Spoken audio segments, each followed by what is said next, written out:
Imagine the country you live in being hit by less and less fertile soil, making crop growing increasingly difficult. Sandstorm conditions prevail in the Indian capital, and now there are fears of early desertification of the region. Desertification and erosion are both concerns. Soil is the habitat upon which zillions of lives thrive. Because of that thriving life, everything grows. We eat food, other animals grow, everything happens because soil is rich. Once there is no richness in soil, then you have forsaken the planet in many ways. Data, they're clearly saying that we have soil, agricultural soil for another 80 to 100 crops on the planet. This is 45 to 60 years is what we have agricultural soil. We are calling this as soil extinction. You've heard of dinosaurs going extinct, you have heard of dodos going extinct, but this is soil extinction is what we are looking at. The real problem is soil extinction because in the last 30 years, 80% of the biomass insects have disappeared from the planet, 80%. This is a suicide, this is a real suicide. So in 45 years' time or 50 years' time, there will be serious food crisis on the planet, it's inevitable. When food crisis comes, well, whoever has the biggest guns will come and take the food. And the chaos and the suffering that we will create for populations around the world is unimaginable. Don't think only the poor people will die. They will kill the rich and rich will die. So this is not to paint a dark picture. This is a reality which has happened many times in our history, and once again it is being predicted by top scientists in the world. So what are we going to do?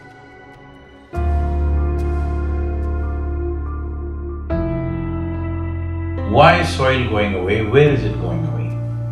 See, what is sand becomes soil if you add organic content to it. What is soil becomes sand if you take away all the organic content from it. If you go into a rainforest, the organic content in the soil will be over 70%. In normal agricultural soil, the minimum organic content that has to be there to call soil soil is 3 to 6%. 3% is the most minimum.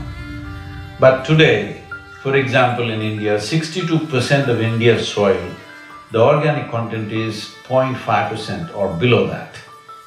So literally we are on the verge of desertification. This is across the world, this is not in one country.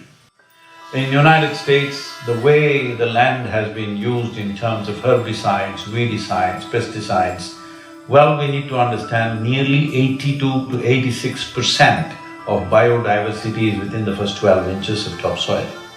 When we plow with machines like tractors plow to a depth of 9 to 12 inches and leave it open, this means we are destroying the biodiversity completely. What biodiversity means is, it's the humus in the soil. The word human comes from the word humus. That means this is actually living soil. So it's very, very important that soil becomes the focus, because if you put 1/3 to 40% of the land, especially in the tropical world, under tree shade, your climate change could be easily reversed. Land is getting hot simply because it is plowed or it is paved.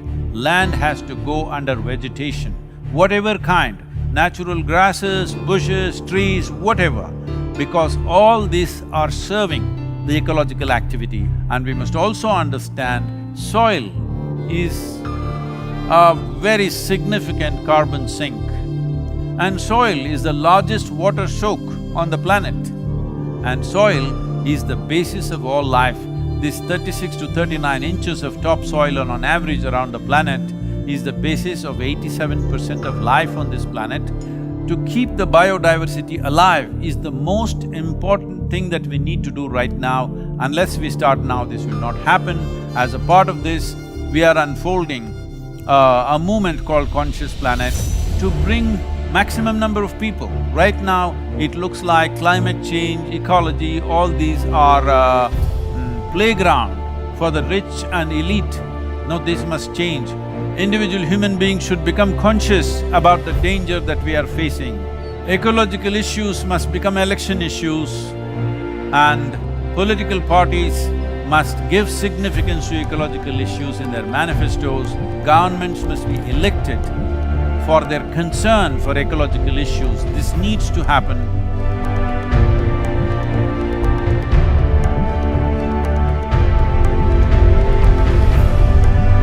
So we are seeing how to bring about a policy recommendation for 192 countries.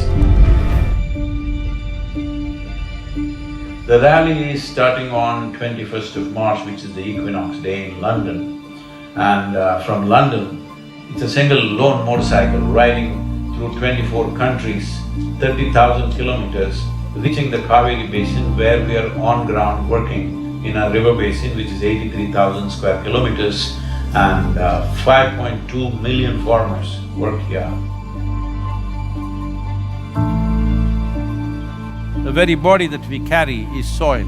Without soil being rich and well, this body and every other life cannot be well. So in terms of ecology, in terms of climate change, the most important thing is that we need to have a conscious approach as to how we manage our soil, how we rejuvenate our soil, how we revitalize our soil. This conscious approach and creating a conscious planet is what is most important. Without involving large mass of people, this will not become a reality because we are democratic nations. Unless people say this is what they want, that is not going to happen. So let's create a conscious planet. Let us make it happen.